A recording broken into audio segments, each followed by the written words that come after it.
Hey everybody, you are listening to the Sports Perspective, episode 6. And on today's show, I discuss the Patriots' 35-17 win over the Miami Dolphins. So stay tuned.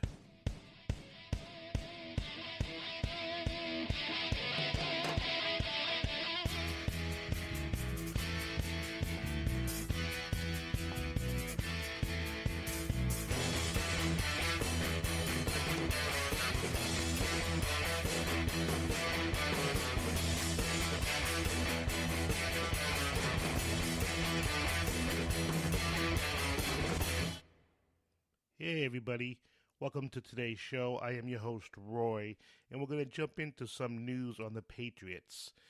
Martellus Bennett, tight end for the Patriots, has been placed on injured reserve and he is done for the season. Bennett has said he will retire at the end of the season. My question is, well, he signed back with the Patriots. Is there a way they could entice him to come back for one more year next year? You know, you got Brady and Belichick in New England.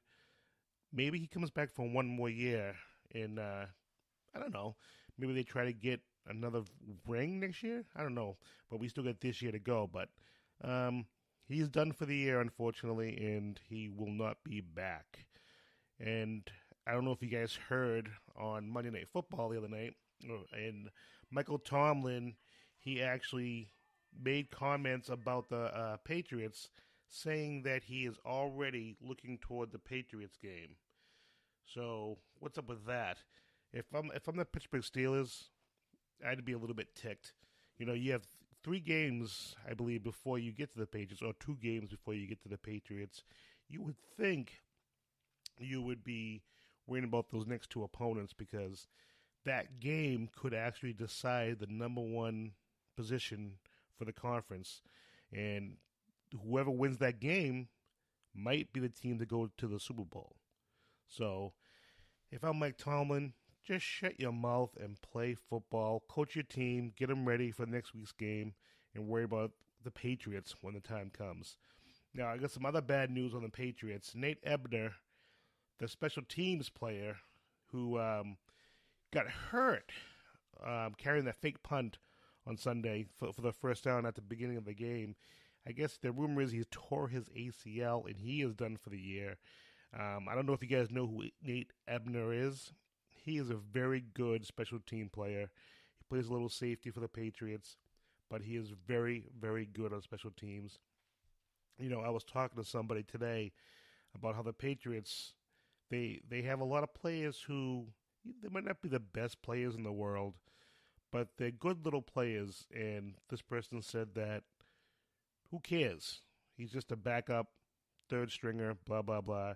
And I was like, listen, dude, Nate Ebner, he's a good player. He's a player that does the dirty things that teams need players to do. He gets in the trenches. He makes the tough plays, tough tackles. He ran for a first down on Sunday. You know, it's going to be a loss. So we'll see where that goes. It's tough. It's tough. We had some other injuries, and I'll get into that a little later. But I have some shocking news. The Cleveland Browns have been mathematically eliminated from the playoffs. I know everyone here is shocked. I know you're shocked. They are not going to make the playoffs for another season. And there's talk of rumors them cleaning house. Now, I don't know if that's actually going to happen, but there are rumors already that some Patriots coaches could be up for the job. That should be interesting in the offseason to see what comes up out of that. If I'm the Patriots coaches, I stay as far away from Cleveland as possible. Don't go near Cleveland. There has to be another job out there that would be much better than Cleveland. I'm telling you. Everyone, stay away from Cleveland. And some other news. Michael Crabtree from Oakland and Aqib Talib, I don't know if you guys saw this, got into a little scuffle on Sunday. Talib, I guess, tore off Crabtree's necklace again. This happened last year. Boys will be boys. I believe it happened in the first quarter of the Oakland win over Denver. Second year in a row this has happened. What the fuck is wrong with these players? They've done this 2 years in a row. There was no need for this. And, of course, they both got suspended for 2 games, which I'm sure they'll fight, and they'll probably get dropped to 1 game, because that's the way the league goes. But they are suspended for 2 games, which turns into really 3 games when you think of it, because I believe they got suspended early in the first quarter. So now you lost them for that game, and you're losing them for the next 2 games potentially. I don't get it. Boys will be boys. I'm telling you, it's totally ridiculous. But on to the game from Sunday. Tom Brady versus Matt Moore of quarterbacks. Brady threw for 18 of 28 with 227 yards, with 4 touchdowns and 1 interception. Of course, he had that funny fumble. Get on that a little bit. And Matt Moore, who was 23 of 34 for 215 yards with 1 TD and 2 interceptions. Another quarterback under 300 yards. I'm liking the way our safeties and corners are playing. We have that bend but don't break defense, yeah, sure, but they're holding quarterbacks now to under 300 yards, which is really good to see. And they're making the teams work down the field slowly, which by the time they get down the field, they make mistakes and they don't score touchdowns, which, hey, I'll give up field goals all day. If we're going to score 7, we'll give them 3. That's an even fair trade. Now, this Lewis for the Dolphins had 8 carries for 38 yards for running the ball, and Burkhead for the Patriots had 13 carries for 50 yards, and Williams, he had 8 carries for 38 yards. I believe I totally screwed that up. Lewis had 15 carries for 112 yards, and Williams had 8 carries for 38 yards. That's how it's supposed to go. Lewis ran the ball very well. Burkhead did so-so. A buddy of mine had Burkhead on his fantasy team this weekend, figuring he would explode and have a great game. Yeah, it really didn't happen very much. Receivers, Jarvis Landry. I like this kid. I really like Jarvis Landry. Had 8 receptions for 70 yards. Julius Thomas, whatever happened to him? He at one time was one of the top tight ends in the league. Now he's relegated to being on a crappy Dolphins team with 5 receptions for 52 yards. And Kenyon Drake, the great Kenyon Drake, had 3 massive receptions for 27 yards and 1 touchdown. Now on to the Patriots. Brandon Cooks, who's pouring it on, has 6 more receptions for 83 yards and a touchdown. Gronkowski, Big Gronk, he had 5 receptions for 82 yards with 2 touchdowns. And Neon Dion Lewis had 1 reception for a massive 1 yard with 1 touchdown. So, offensively, the Patriots are clicking right now. Hopefully they can keep this up. Got a Buffalo team coming. We're going to Buffalo, rather, next Sunday. So, we're clicking right now. They had some moments in the game where they weren't playing that great. They're doing well, though. They're doing well. You're going to have games when you're not at the top of your game. And that's where they kind of are. But you got to remember also they're playing a division game. And I don't care what anyone says. Division games, they're rivalry games. Those can be some of the toughest games you'll ever play. But enough of that. Back on to the stats. Cameron Wake had a sack for the Dolphins. And for the Patriots, who was a sack machine over the weekend, Jonathan Jones had a sack. Kyle Van Noy had a sack. Eric Lee had a sack. Trey Flowers had 2 sacks. Eldon Roberts had 2 sacks. The Patriots started off in the game, 3 and out, and they did the fake punt where the kicker got hurt, and Ebner ran for the first down, but he blew out his knee. That's tough. That's tough. We lost him for the year. Hopefully he's well. Hopefully he gets back soon. Ready for next season. The Patriots ran the ball very well, and early in the game you could see that the Patriots caused Miami to bite on a lot of play action because they were running the ball well early. When you can make a team bite on play action, it just makes everything so much easier for your receivers and tight ends. The Patriots, they were rolling early. Everything seemed to be clicking. And then the massive backup center happened. Yep. You all saw the play, I'm sure, by now. The backup center, who was actually a guard, but anyway, Stabs the ball when Brady wasn't even looking at him. Ball goes flying past Brady, and my first thought was, oh God, Brady's going to get hurt. All I wanted Brady to do was get out of the way, let the Dolphins have the ball, let them score, whatever. But Brady being Brady was jumping in the scrum, trying to get to the ball. You know, it was scary. It was scary. I thought for sure Brady was going to get hurt there. There was a mad scramble. Dolphins obviously picked up the ball, scored a touchdown. Those kind of scrambles can get a quarterback hurt. You know, I've been watching football for 30 plus years, and man, a number of times something like that happens, and the quarterback tears his shoulder or twists the knee. It could easily happen to any guy, any quarterback. So I was definitely holding my breath for Brady. But overall, the offense did pretty well. They had moments in the second half where they kind of looked flat. It looked like they knew they were the better team, and they knew they were going to win the game. So it kind of was like, we got this. And they kind of let off the pedal a little bit. And that's one thing I want the Patriots to get back doing. If there's one thing, it's that killer instinct mentality. You know, you score 40 points, go for 50. You score 50 points, go for 60. You know, make the league stop you. Don't let up because you don't want to piss other teams off. You don't want to make other coaches unhappy. Just keep on the pedal and just dominate these teams. I'm telling you. Make teams scared to play you. But overall, anyway, as I'm babbling here, Brady threw for 4 touchdowns total. Gronk had 2. Mr. Cooks had 1. Brady, again, took a lot of hits. He must be black and blue today. He got whacked around pretty well. If you watch the game, you didn't even really have to see it. You could listen to the announcers. Oh, Brady got hit again. Oh, Brady took a hit there. Hey, oh, Brady got thrown down there. That's all you heard during the game. So I'm sure the offensive line is going to be doing some extra work this week. I'm pretty sure of that. You can pretty much bet on that. So we'll see. The offensive line had a tough day. You know, it's a couple of guys are hurt. What are you going to do? You can only do what you can do. Thank God we played Miami. It looked like Miami wasn't even ready to play for the most part.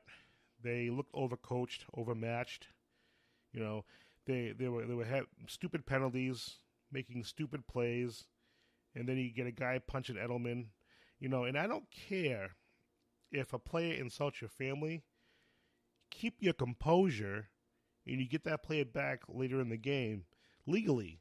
You know, you see that player coming down the line. He goes to run down the field. You give him a really hard pop. You just nail the crap out of him. As I say, knock the taste out of his face. I'm telling you, that's what you do. But as far as Patriot injuries, Patriots had lost 5 players in the game for injury. You know, Trey Flowers got hurt, but he said he was fine. Nate Ebner, who's gone for the season. Another special teamer, Trevor Riley got hurt. Waddle, who was hurt again for the second week in a row. And Kyle Van Noy got a little hurt. And I hope he's okay because he's having a good year on defense. He's, I think he could be one of our unsung heroes for the season for the Patriots. I'm liking the way he's playing. He seems to be getting better and better every game. So, and he had a sack in the game too. So that's a good thing. And I don't know if you guys actually noticed, the Patriots had 7 sacks in the game.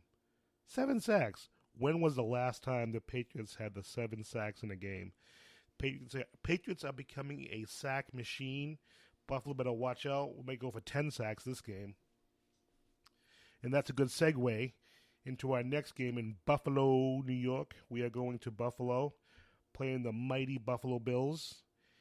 And the game is at 1 p.m. on CBS, with the Bills being a massive 6-5. Though they did win last week against Kansas City. Yep, you're all like, what? They beat Kansas City? You look at Kansas City in the first game against us, they looked like they were going to the Super Bowl and were going to crush everybody. But after a couple of weeks, they slowly started coming back down to earth. Teams started covering them and playing them differently. And now they're slowly becoming a mess. I mean, I don't know if they're even going to be a threat in the playoffs. Kansas City, that is. They're just not looking well. There's talk of should they bench their starting quarterback? Should they trade the starting quarterback next season? It's crazy, crazy, crazy stuff going on. But as far as the Bills go, they have their own quarterback issues. Last week they benched Tyrod Taylor for Peterman, which to me was a dumbass move. I would have kept Taylor playing. You know, I'm not a huge Taylor fan, but I give him credit. Since he's been in Buffalo, he's improved and he's played better and better for them. Now, I don't think he's their quarterback of the future. I'm not even sure if he's their quarterback of the present, but he's what they have. He's playing pretty well. Keep him in there. He's your best chance of winning a game. The fans out there want to see a competitive game, and Peterman is not going to give it to you.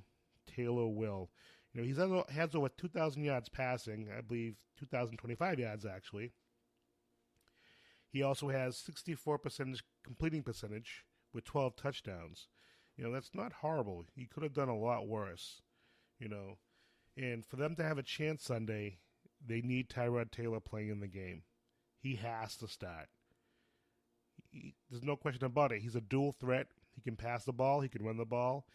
And in past years, the Patriots have had trouble with quarterbacks that can move. They've had problems with quarterbacks that can move this year. So, Tyrod Taylor plays, Buffalo at least has a chance. Whether they win or not, that's a different story, but they at least have a chance. And they also have LaShawn McCoy, who's a very good running back. He actually ran for 758 yards so far this season with 4 touchdowns. And Tyrod Taylor even had 300 yards rushing with 3 touchdowns. So those two guys alone, you know, have over 1,000 yards with 7 touchdowns rushing. So I'm telling you, they got a shot in this game.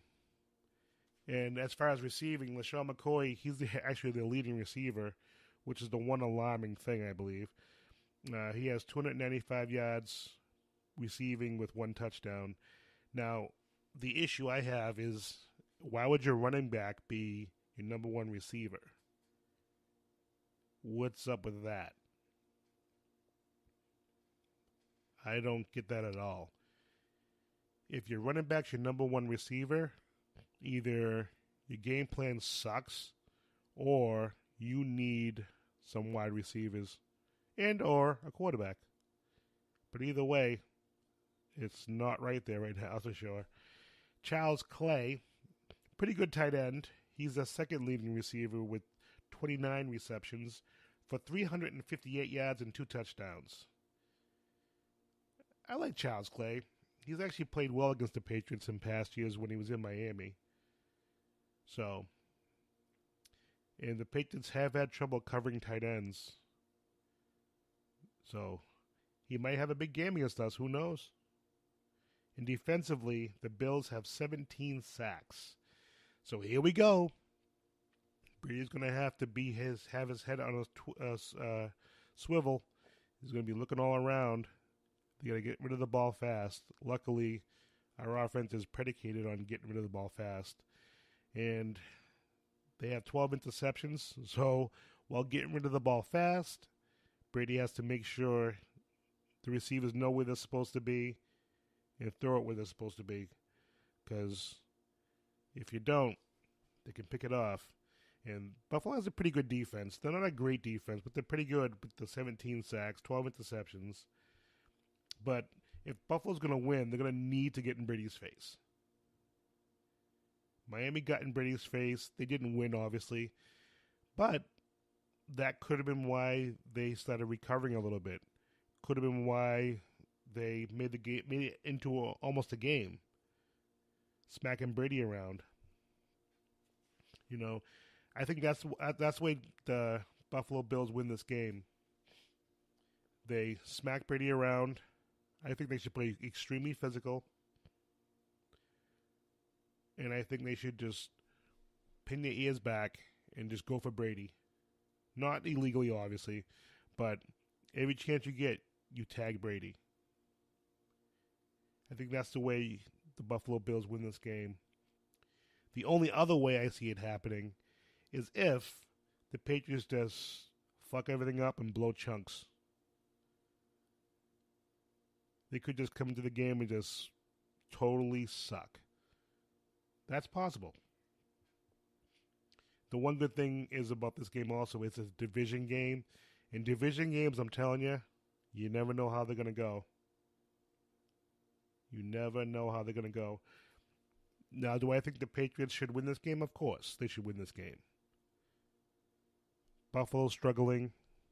This is that time of year when struggling teams decide if they're going to keep playing hard for the rest of the season or they're going to say, you know what, I'm done. I don't want to get hurt. I want to get ready for next season. So, we'll see. We'll see what happens. I'm looking forward to the game. It's at 1 o'clock on Sunday. Okay, guys. I'm starting a new thing. And I thought I would want to do something fun. And I want to do a little award, fictional award. And we'll call it the Football Salute of the Day. And I want to pick a player who I thought had a good game, had a great game, and give him an award. And my first recipient of this award is Julio Jones. He had 12 receptions for 253 yards and 2 touchdowns. He is a highlight machine. He's just such a great receiver. I would love to have him on my team. Whenever I do a fantasy league, he's one of the players I always go for. I always try to get him on my team. Love Julio Jones. Julio Jones is the shit. I don't care what anyone says. He is the man. But that's my pick. And guys, that is going to be the show for today. And if you listen, thank you very much for listening. I really appreciate it.